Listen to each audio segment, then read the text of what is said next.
Hey, what's up everyone? Danny Lightning back with another CSR2 video. Today we're checking out the awesome Mustang HPE 750. Alright, we're going to give you some tuning advice. We're going to talk about the shift pattern and how to drive it. And then we're going to do a review and talk about how this car does on live racing and stuff like that. So first off, let's go check out the shift pattern. So currently we got a dyno time of a 12.000. And I do have a couple of the stage 6 parts installed, but I think I'm missing 4 stage 6. So I think I have 3 installed. Alright guys, so what we're going to do is let go of the gas right about number 1, try to get a perfect start. A split second later, shift into second, good shift into third, good shift into fourth, hit your nitrous, and all good shifts after that. Really easy car to drive, guys. Alright, this one's really easy to drive. 3, 2, 1, go. Second, third, fourth and nitrous, fifth, sixth, and there we go. There we go. All right, cool. We got a really good run there, I would imagine. We should run around 11.8 something, and it does have a dyno of 12.0, so this is a nice dyno beating car. There we got an 11.851. The last run was 11.836, so yeah, you should see 11.8s, okay? 11.8s are what you should see on this car. Well, it's capable of running actually 10.6 something if you max it out. But I am missing a few parts, so mine runs 11.8s.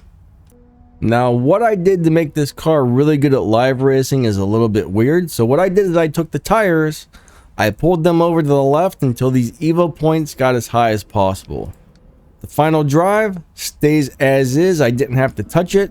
I pulled the nitrous over to the right until these Evo points got as high as possible. And then what I did is I came back here and I moved the tires back to the right until I got exactly a 12.0 on the dyno. Now I know that sounds kind of weird, but for some reason I found this car, the sweet spot for live racing, is a 12.0.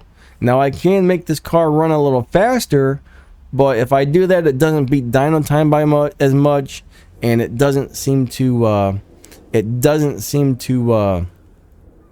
oh, what was I just going to say there? Do as well in live racing. So let's go ahead and tune it for the fastest time possible, alright? So what I'm going to do is take my tires, like I said, pull those over to the right till those Evo points get as high as possible. Leave the transmission as is and pull the nitrous over to the right until those Evo points get as high as possible. And let's go ahead and do a test run on this one and see what it runs. We now have an 11.5 on the dyno time. So this is one of those cars where you might want to play with the tuning for live racing. That's what I do. 3, 2, 1, go. Second, third, fourth and nitrous, fifth, sixth, and that's all she wrote. And I'm just telling you, you want to be in the 12.0 lobby for live. That's just where this car really seems to do well. Let's see what kind of time we ran there.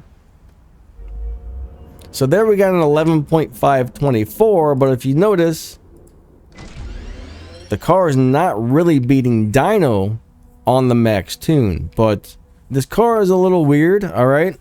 As I installed more stage 6 parts, it got out of the 12-second lobby, and I noticed, hey, the car is not doing well. So I tuned it back down to 12.0, and the car does amazing. So for live racing, you want to try and get this in the 12.0 lobby. Alright, hopefully this all makes sense. So one thing everybody wants to know, does this car beat Tempest? Yes, if you max this car out, it will beat Tempest 1, Tempest 2, and Tempest 3, so you can win all of the boss cars with this as long as you have enough parts installed in it. For live racing, if you're in the 12.0 lobbies or slower, this car seems to be unbelievably good at live racing, but once you start getting faster than the 12.0 lobbies, for some reason the car does not do as well. Now if you max this car out, it's going to be capable of running a what is it, 11 or 10.618, I think is the world record time on this car. I think I saw somebody running 10.5, so 10.5, 10.6, that's what you're going to see on this car, guys. The only thing I really don't like about the car is once you get more than a couple stage 6 parts installed in it, the car stops beating the dyno time, and then you kind of got to down tune the thing, which is a little bit of a pain. So once it's you don't want to upgrade this one too much if your goal is live racing. If you just want to make it as fast as possible, sure, throw all your parts on it, okay? Throw all your parts on it, but it's a much better live racer without all the parts installed. I know that sounds pretty crazy, but guys, most cars, I shouldn't say most, but a lot of cars don't perform as well once you max them out. They may go faster, but speed across the finish line is not everything. All right, but set up the way I have it set up, this car will do excellent at pretty much everything. I love this car. The only time I'm going to want to install more parts on this is if I need to do like a showdown with it someday, or if I need to run it against a boss or something, then I might want it to be faster. But for general everyday use, all right, I'll show you which parts I have installed on mine.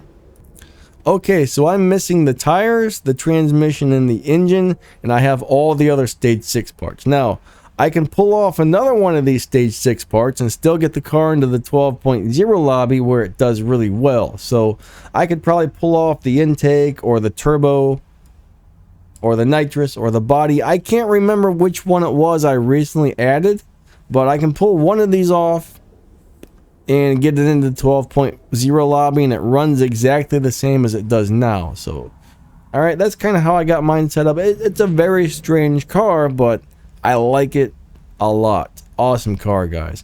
Anyways, hopefully this video has been helpful, and we will catch you later. All right, please remember to like and subscribe.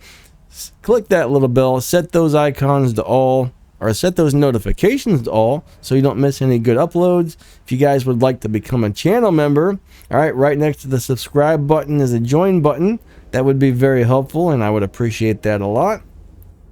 And I think that wraps this one up. So thanks for watching, guys, and have a great day. See ya.